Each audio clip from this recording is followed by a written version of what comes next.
School పైన ఏదైతే అప్పుడు ఒక కాలేజీ అంటే 11th అండ్ 12th పిల్లలకి కాస్త మెరిటోరియస్ స్టూడెంట్స్ని డెవలప్ చేస్తాం నిద్రరాజు మున్సిపల్ మేయర్గా ఉన్న అజీజ్ గారి ఆధ్వర్యంలో అంటే దానికై ఎక్స్పెండిచర్ అంతా నెల్లూరు మున్సిపల్ కార్పొరేషన్ చేసేటట్టుగా ఆ రోజు యాక్చువల్గా ఉన్న ప్రెసిడెంట్ దానికి యాక్చువల్గా అప్పుడు వివేకానంద రెడ్డి గారు ఐ థింక్ ప్రెసిడెంట్గా ఉన్నట్టున్నారు.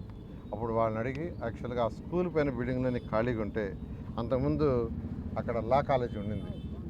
ఆ బిల్డింగ్లో యాక్చువల్గా ఒక 300 మందికి రెసిడెన్షియల్ క్యాంపస్ పెట్టాం. ఇది చక్కగా మంచి చదివాలని నారాయణ గ్రూప్ నుంచి నెలకి 6 లక్షల రూపాయలు శాలరీస్ ఇచ్చాం. నెలకి 6 లక్షల రూపాయలు శాలరీస్ ఇచ్చి మేము సొంతగా ఆ పిల్లలకి ఐఐటి నీట్లో కోచింగ్ ఇప్పించాం. దాంట్లో దాదాపు ఒక 150 మంది పిల్లలు IIT, NIT, triple IT and bits Pilani అంతేకాని గవర్నమెంట్ ఇంజనీరింగ్ కాలేజీలో మెడికల్లో చేరారు. చాలా సంతోషం. ఒకసారి అయితే అజీజ్ గారు దాని మీద ఊరేగింపు కూడా చేశారు నెల్లూరులో ఆ పిల్లలందరినీ వెహికల్ ఇచ్చుకొని. అటువంటిది యాక్చువల్గా వీళ్ళు దాన్ని ఆ రెసిడెన్షియల్ అన్నీ తీసేశారు. ఎలక్షన్ ముందు నేను చెప్పాను రాగానే దాని మళ్ళీ టేకప్ చేస్తామని.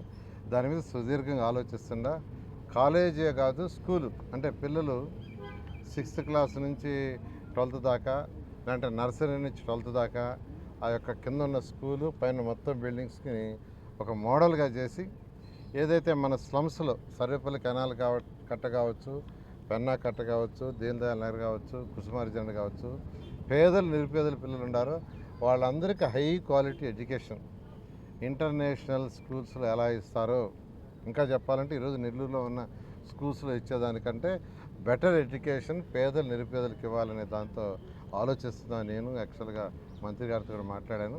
అయితే త్వరలో కార్యరూపం ఏదైనా ఈ అకాడమిక్ చేయలేవు, ఆల్రెడీ అకాడమిక్ స్టార్ట్ అయిపోయింది.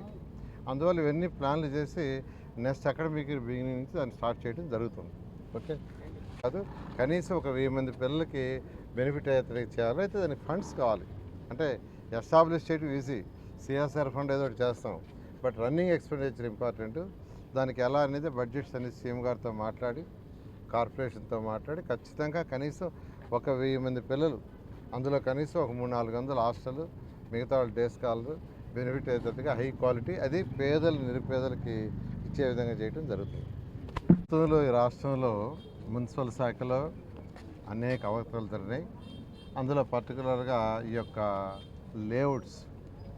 లేఅవుట్స్ విషయంలో చాలా జరిగినాయి. ఒక నెల్లూరే కాదు అనేక జిల్లాల్లో జరిగినాయి. ఈ అర్బన్ అథారిటీస్లో కావచ్చు, మున్సిపాలిటీలో కావచ్చు, పర్టికులర్గా లేఅవుట్స్. దాని మీద యాక్చువల్గా ప్రిన్సిపల్ సెక్రటరీ గారికి ఆదేశించారు ఎంక్వైరీ చేయమని. నెల్లూరుకు కూడా ఒక 3 మెన్ కమిటీ వేశారు, కడప కూడా ఒక 3 మెన్ కమిటీ వేశారు. ఈ విధంగా యాక్చువల్గా వీటన్నిటి మీద కూడా రిపోర్ట్ వచ్చిన తర్వాత దాని మీద ఏం యాక్షన్ తీసుకోవటం ఎలా అనేది ఎలా తీసుకునేది లీగల్గా తీసుకుని ముందుకు పోవడం జరుగుతుంది.